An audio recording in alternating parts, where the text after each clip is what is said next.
Young bytes में आपका स्वागत है। मैं हूं आपके साथ पूजा ठाकुर। आज के हमारे आइडिया एक्सचेंज के प्रोग्राम में मैं आपको मिलवाने जा रही हूं एनसी के सीनियर लीडर और provisional youth vice president Tanvir Hussain बापज़ादा। Welcome to Young Bytes. Thank you. Welcome. Elections आने वाले हैं और किस तरह की रणनीति, क्योंकि हर पार्टीज अपना जोर दिखा रही है, हर कोई आगे बढ़ना चाह रहा है, तो आपकी किस तरह की रणनीति आने वाले इलेक्शंस में रहने वाली है? Thank you. हमारी रणनीति तो आपको पता चला हुआ है कि यहाँ पे अभी जितनी भी हुकूमत आपने देखी कि पिछले 2014 में जो यहाँ पे अकॉर्ड हुआ आपके पीडीपी और बीजेपी के बीच में, और लोगों ने यहाँ पे कितनी मुसीबत से वो दिन गुजारने पड़े लोगों ने किए। तो मैं ये चाहता हूँ कि आप लोग खुद समझते हैं और लोग भी समझते हैं कि यहाँ पे नेशनल कॉन्फ्रेंस जो है, नेशनल कॉन्फ्रेंस ही लोगों के हक की बात करती थी और करती रही है। आपने पीछे देखा कि 35 के बीच में यहाँ की जो सरकार थी या सेंट्रल गवर्नमेंट की सरकार थी, उन्होंने हमारे जम्मू कश्मीर के हक़ के लिए जो था, हकूक़ जो था स्टेट सब्जेक्ट का, उसके लिए छेड़खानी करना शुरू कर दी थी। तो उसके लिए भी नेशनल कॉन्फ्रेंस तलवार की धार की तरह खड़ी रही थी। तो आने वाले इलेक्शन में भी लोग उसका जवाब दे देंगे कि हमारी कौन सी तंजीम जम्मू कश्मीर में हमारे हक़ के लिए जो बात करती थी, कौन सी पार्टी है, उसको वो वजूद में लाएंगे, ज़रूर लाएंगे। आपने बोला लोगों के हित के लिए कार्य करेगी और हमेशा से सोचती आई है लोगों के लिए। कुछ समय पहले डॉक्टर अमर अब्दुल्ला का यह बयान आता है कि पीए से हटाया जाए, क्या कहेंगे आप? बिल्कुल। ये देखो मैडम, जो ये कानून जितने भी नेशनल कॉन्फ्रेंस ने बनाए, ये लोगों के सेफ्टी के लिए बनाए थे। लेकिन पब्लिक सेफ्टी एक्ट हटाने के लिए बात की जा रही है, तो कितना अच्छा रहेगा ये?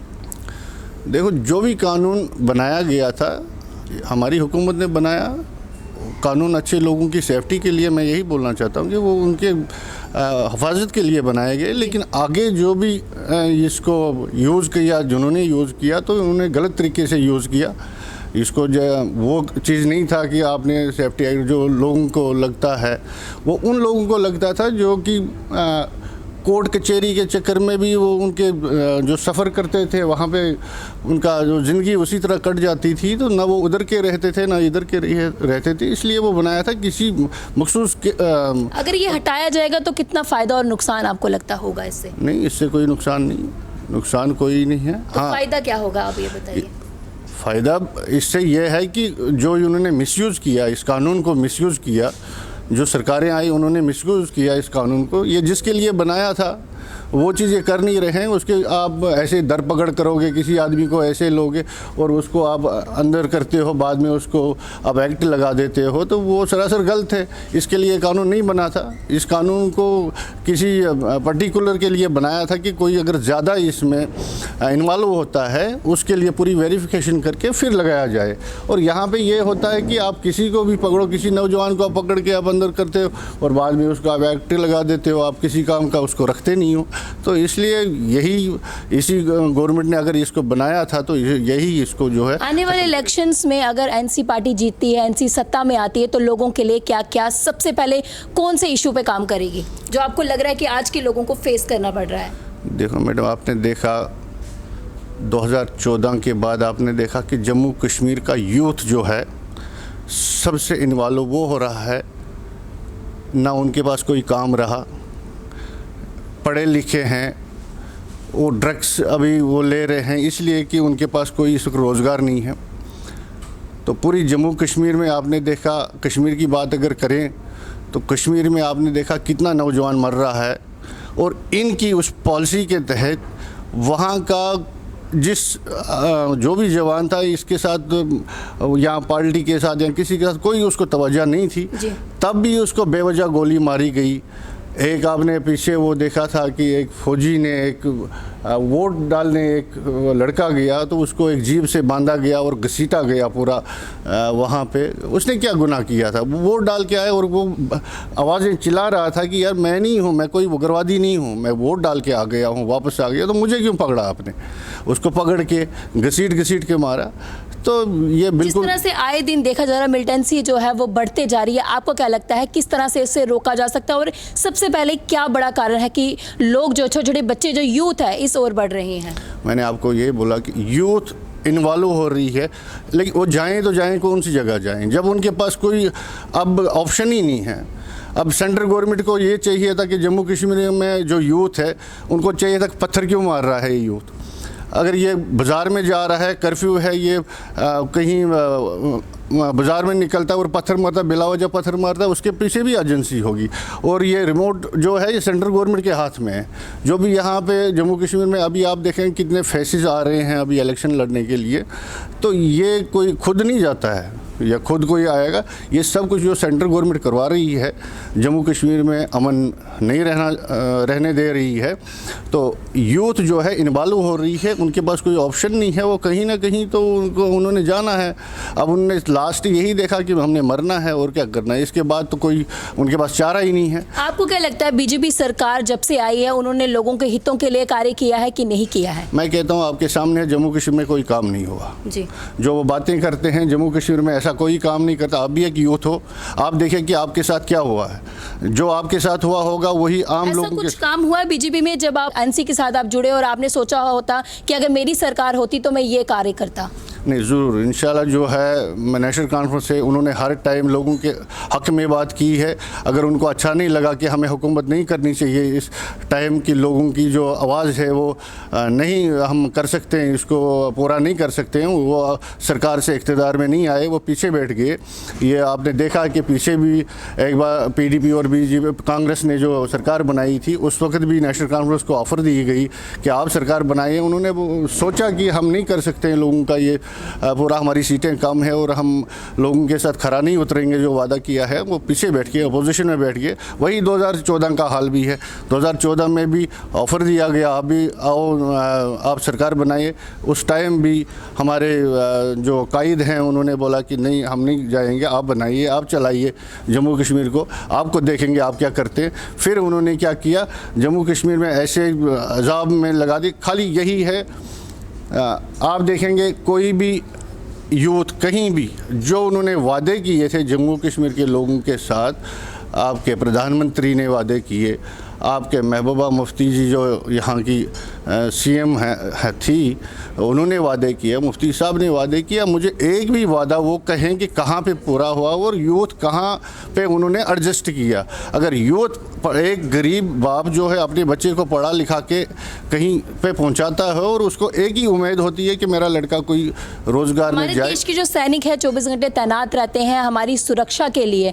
जिस तरह से ऑपरेशन ऑल आउट की बात की जाए तो कुछ दिनों पहले अमर अब्दुल्ला का ये बयान आया था कि अगर हमारी सत्ता आती है, हमारी सरकार आती तो इसे बंद कर देंगे। तो क्या वो जो हमारी सुरक्षा के लिए तैनात रहते हैं उनके लिए क्या नाइंसाफ़ी नहीं होगी? नहीं, देखो सुरक्षा, जहाँ तक मैं सुरक्षा की बात करी हम उनके खिलाफ नहीं है।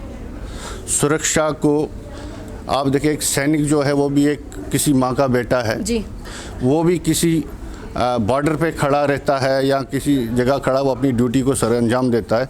लेकिन हम उस चीज़ को मजम्मत करते हैं जब वो सैनिक कहीं बिला वजह किसी यूथ के ऊपर वो अटैक कर देता है। हम उसे मजम्मत करते हैं कि ये फौजी अगर इसको ये कसम जब लेता है और ये याद करे, अपने उस शपथ को याद करे जब वो कसम परेड में होता है, वो क्या कहता है उस टाइम। तो अगर कोई इंसान या कोई यूथ अगर उस फौजी पे पत्थर मार देगा तो क्या वो चुप करके बैठा रहेगा? ये आपका कहना है कि उसे रहना चाहिए, उसे आवाज नहीं उठानी चाहिए? हम ऐसा नहीं कहते। ऑपरेशन ऑल आउट बंद होने का तो यही है ना? हम ऐसा नहीं कहते हैं। देखो जी, जब यूथ के साथ कोई और अटैक करेगा और उसको चारा नहीं वो भी करेगा जी, क्योंकि यूथ जो है अब तंग आ चुकी है। ऑपरेशन ऑल आउट बंद हो जाएगा फिर ऐसा चीज कैसे होगी? ऑपरेशन ऑल आउट कौन सा हमने देखा ही नहीं। कहाँ उमर अब्दुल्ला का बयान आया था कि इसे बंद कर दिया जाएगा अगर उनकी सत्ता में सरकार आती है तो। मेरी बात सुनिए, यूथ के पास कोई हथियार नहीं है, वो बगैर हथियार है।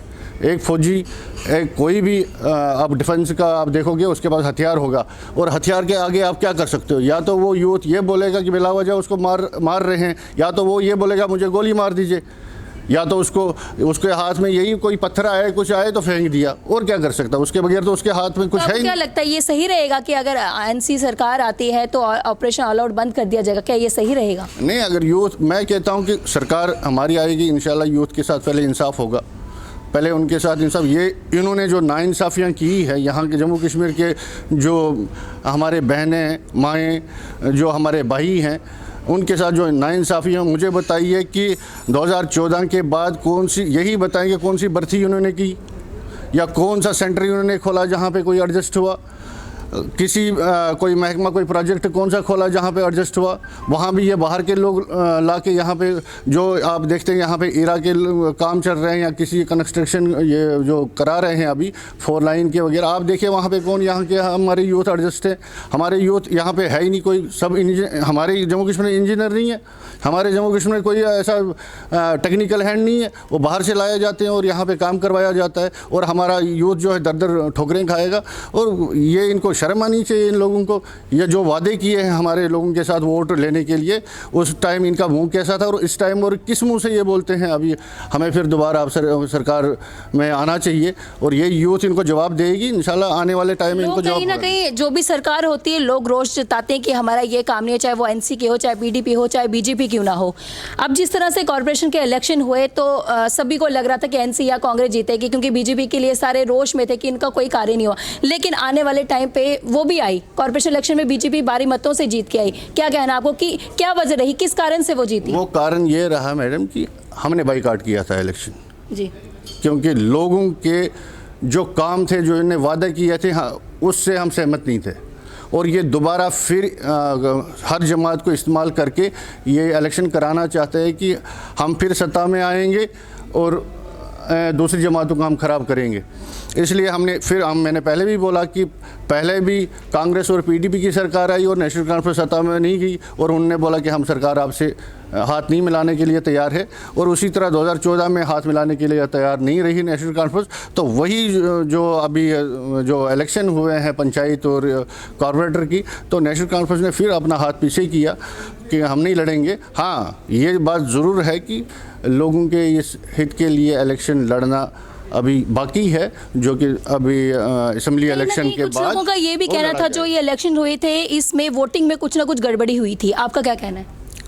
गड़बड़ी की उन्होंने, इनका काम था क्योंकि आपको पता है रिमोट कंट्रोल मैंने पहले बोला कि सेंटर के पास होता है जी। ये किसी स्टेट के पास नहीं होता जी। और जैसा सेंटर इनको चलाएगा और वोट कैसे इन्होंने डलवाए और क्या किया, इलेक्शन में हिस्सा नेशनल कॉन्फ्रेंस ने जो है वो रखा नहीं है और अपना वो ताउन करेंगे और असेंबली इलेक्शन के बाद। जो वोटिंग सिस्टम है किस तरह का होना चाहिए जिस तरह में गड़बड़ी नहीं की जाए कोई? मैं कहता हूँ वो बैलेट बॉक्स ठीक था, जो पहले आज से पहले जो था बैलेट बॉक्स में वोट डाला जाता था वही अगर होता वो सबसे बेटर तरीका है। इलेक्ट्रॉनिक वोटिंग मशीन के बारे में अगर बात की जाए तो कुछ समय पहले उमर अब्दुल्ला का कोलकाता में यूनाइटेड रैली में ये बयान आया था कि ये मशीन चोर मशीन है। क्या कहना आपका?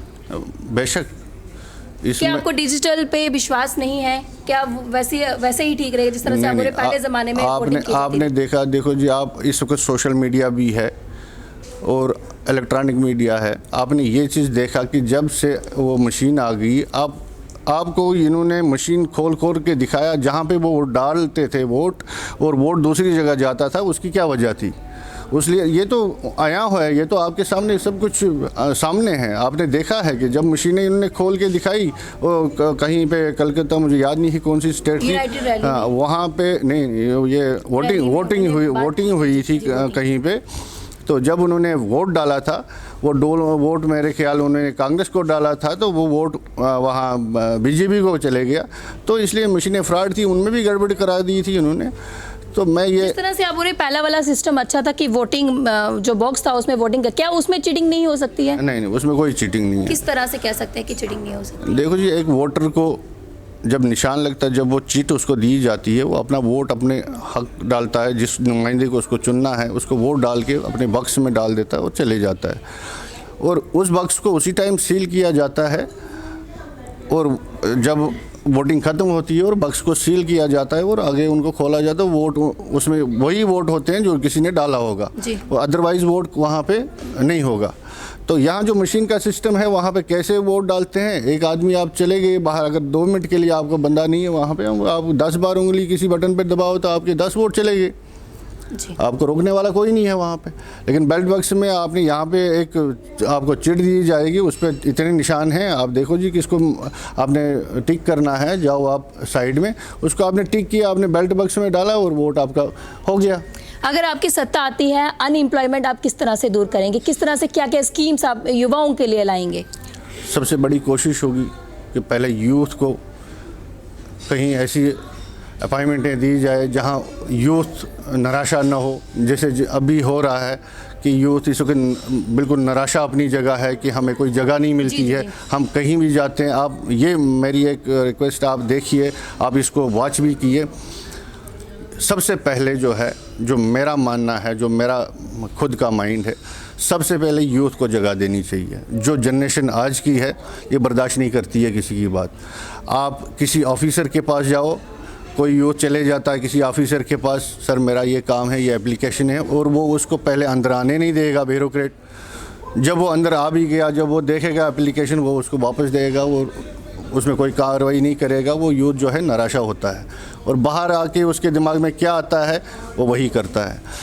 और फिर क्या करता है, अगर उसको फिर भी ज़रूरी काम करना पड़ता है, फिर किसी बूढ़े बुज़ुर्ग को पकड़ता है, मुझे उस डीसी के पास जाना है तो मुझे साथ ले चलो। फिर वो उसके पास जाता है और वो जो ब्यूरोक्रेट है वो उस बूढ़े को चाय भी पिलाता है, तो फिर उसको उसका काम भी करवा के उसको जाने के लिए बोलता है। लेकिन मैं कहता हूँ सबसे पहले जो है यूथ को जगह दो। जो भी ऑफिसर मेरा ये मैसेज सुने, मैं गवर्नर साहब से भी ये रिक्वेस्ट करता हूँ, जब तक ना जम्मू कश्मीर के यूथ को आप कहीं ना कहीं इनको आप जगह देंगे काम के लिए, इनको हर फैसिलिटीज़ दे देंगे, तब तक ये जम्मू कश्मीर में जो ये फितने फसाद हैं ये कभी रुकने वाले नहीं हैं। सबसे पहले जो आज की यूथ है ये सब समझती है, ये कोई अनपढ़ यूथ नहीं है जो पहले जैसे अनपढ़ता थी, जिसको जैसे बोलते वो वैसे करता था। आजकल यूथ जो है पढ़ी लिखी है, वो सबसे पहले इनको जब काम मिलेगा ये सब कुछ छोड़ देंगे। मैं कहता हूँ ये किसी ऑफिसर के पास, मैंने ये आपसे रिक्वेस्ट किया, जब ये किसी भी, मैंने ये खुद भी देखा, जब भी कोई लड़का किसी ऑफिसर के पास कोई रिक्वेस्ट करके जाता है और वो ऑफिसर वहाँ पे सुनने के लिए तैयार नहीं है। जब वो सुनने के लिए तैयार नहीं है और उस जवान के दिमाग में क्या घुस जाता है कि मेरे में कौन सी कमी है, इस ऑफिसर ने अगर ये बात नहीं सुनी है मेरी, तो उसके दिमाग में ये आता है कि मैं भी कहीं ऐसा कदम उठाऊं और जिससे वो बेचारा अपने आप को कुछ कर दे या वो किसी गलत चीज़ में अपने आप को डाल देता है। तो ये चीज़ें जो है जब तक ना ये ख़त्म होंगी तो हम। बहुत बहुत धन्यवाद हमारे साथ जुड़ने के लिए और अपना कीमती वक्त देने के लिए। Thank you. तो ये थे हमारे साथ एनसी से तनवीर हुसैन बापज़ादा। अगले हफ्ते ऐसी किसी शख्सियत से फिर से आपको रूबरू करवाएंगे। तब तक के लिए देखते रहे यंग बाइट्स।